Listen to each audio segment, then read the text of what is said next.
The Alco C630 and Alco C636 would represent some of the biggest and last models produced by the American Locomotive Company. While these models, like a lot of Alco's innovations, were definitely ahead of their time, this worked against the company, with quality control problems as well as technology that was not proven or properly tested, combined together to lead the company to its biggest disaster yet. Alco, or the American Locomotive Company, had a very turbulent history with diesel locomotive production. While it is true that the company's earlier 539 and its predecessor prime movers proved quite reliable for what they were, when the company introduced its rushed into production and essentially doomed from the start 244 prime mover, it must be said that the company's reputation was at least in part permanently destroyed. Alco, however, was not giving up that easily. It decided to go back to the drawing board and design yet another new prime mover referred to as the 251. The long development time for the 251 would begin in 1949. In sharp contrast to the company's predecessor 244 prime mover, the 251 prime mover's development would not be rushed in any way, shape, or form.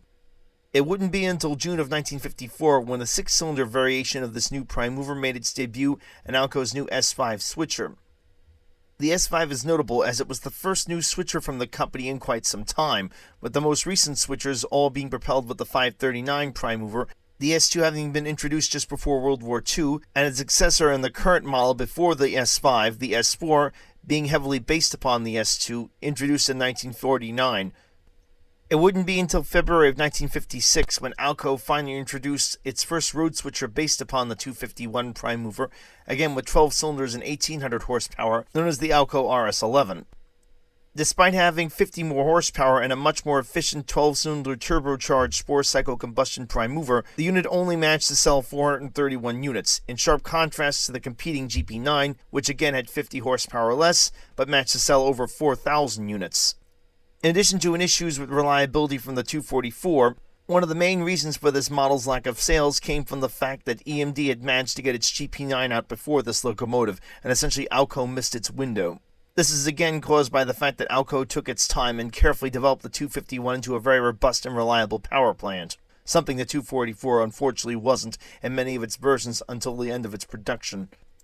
Alco would from this period on continue to make a series of mistakes and fumbles in terms of business decisions, most notably that of the decision made by its then chairman, Perry Egbert, who came to the bizarre conclusion that the company should not produce a locomotive model for the South African railways due to its unusual truck design, despite the fact that said truck would be manufactured for Alco by General Steel Castings and would essentially be irrelevant and inconsequential to the company installing on the locomotive, but for having to physically install it on the locomotive. This had to be the most stupid and most idiotic blunder the company could have possibly committed at this point, as essentially it opened the door for GE, who had already rolled up its locomotive production arm, but at the same time had bid on the project, to get the contract, and essentially single-handedly rejuvenated GE's own locomotive production business, all over a completely inconsequential truck design. With the success of this initial order from the South African Railways for these particular locomotives, plus additional orders from the South African Railways, GE would decide to reactivate its project to produce a road switcher locomotive for the North American locomotive market. And so, with this new confidence and capital in hand, the company introduced its U-boat series of locomotives, which, while not very reliable and not known for being great in quality control, managed to do a number on Alco's sales based upon the fact that GE had deep pockets and was essentially able to buy its way out of trouble when it ran into problems.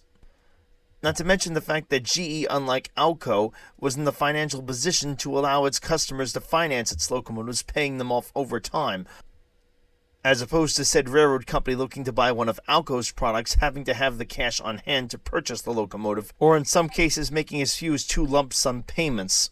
Then there were the mechanical and cost-cutting moves the company did to its locomotives. While the 251 was a very reliable power plant, with new management, with the company now being owned by Studebaker Worthington, the company would decide to make a series of cost-cutting measures to its products for the sake of improving profit margins, but at the same time essentially destroy and make mockery of all the company's previous attempts to improve its quality reputation.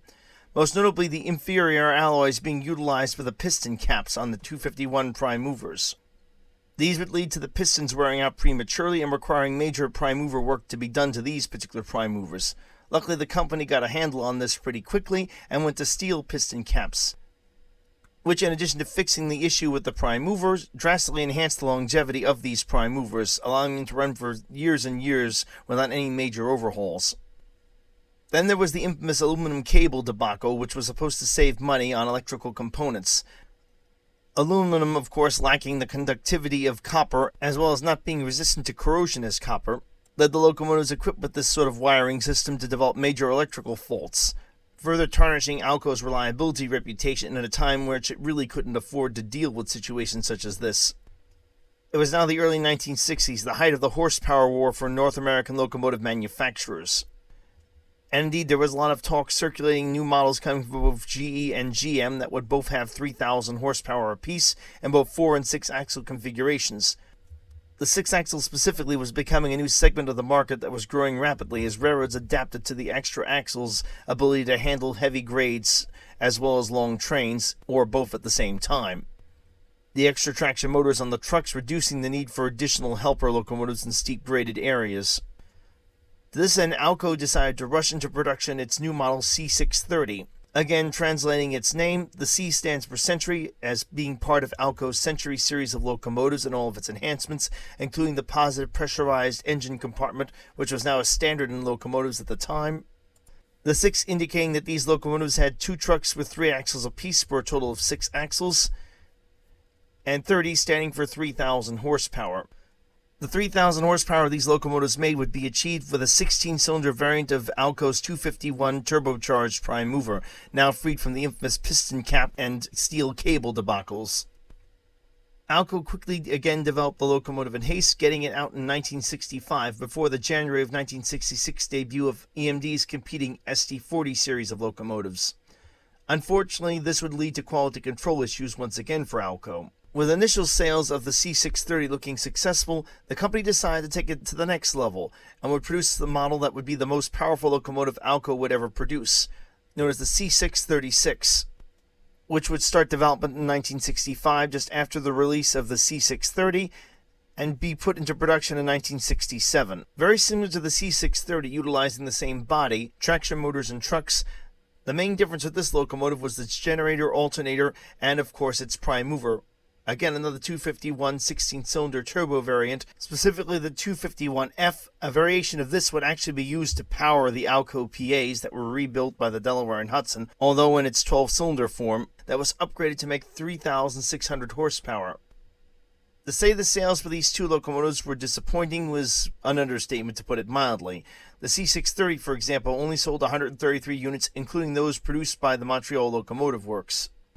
As for the C636, the situation was even more dire, with only 63 units sold. There were several reasons for these locomotives failing in the market. To start with, again, GE had successfully taken over the number 2 slot for North American locomotive production and maintained this with excellent warranty support, plus the fact that it was able to again allow its customers to finance its locomotives. It should also be noticed that this was a very distant second place, with EMD trouncing GE, producing more than double its locomotive output. This would of course change in later years. Then there was the fact that Alco continued to suffer from worker relations issues with its company. These could trace their heritage all the way back to when Alco acquired McIntosh and Seymour and integrated it into the company. These relations meant that strikes were the rule and not the exception, unfortunately for the struggling company. When Studebaker-Worthington took the company over, this situation seemed to get even worse. These extremely poor labor relations had an adverse effect on the quality control of locomotive output, which would lead to major issues, further aggravating quality control issues that were already caused by these locomotives being rushed through their development and into production. One particular and very damning example occurred with one of Alco's C636 demo units, which was at the time testing with the Santa Fe Railroad in hopes of generating more sales. Unfortunately for Alco, this locomotive would do the exact opposite, as it essentially pushed the Santa Fe away from buying any of these C636s. The main issue being a traction motor that had failed and had to be replaced on 3 separate occasions. Thus, again, with the lack of orders, poor labor relations, and essentially more and more threats of even more strikes occurring, Studebaker-Worthington decided to shut down Alco's locomotive production arm in 1968. This, needless to say, further reduced the total locomotives produced by Alco, specifically for that of the C636, as while production would continue in Canada after Alco shut down. The bigger North American locomotive market would simply have no way of getting hold of these locomotives as new products, or at least not through any direct channel. Another thing that would discourage sales was the fact that these locomotives would be officially, and I quote, orphaned. This is to say that there'd be no company backing them up with replacement parts directly. This is also not to say that parts would not be available, but first-party support would not exist, and the lack of first-party support for these locomotives would not be appealing to Class 1 railroads, which were prospective customers. Montreal Locomotive Works, Alco's Canadian subsidiary, would then purchase Alco locomotive designs and all the necessary rights to continue production of locomotives in Montreal for the Canadian market, as well as for the company's export business which Alco had built up over time, and would even export a few locomotives to the United States. Unfortunately, this company would eventually be acquired by Bombardier, which would in turn go bankrupt, and then in turn be taken over by, of all companies, and ironically enough, GE. In a final irony/indignity, GE would utilize the former Montreal Locomotive Works plant for its U-boat rebuild program called the Super 7 series, before the former Montreal Locomotives plant was shut down in the early 90s and eventually demolished altogether.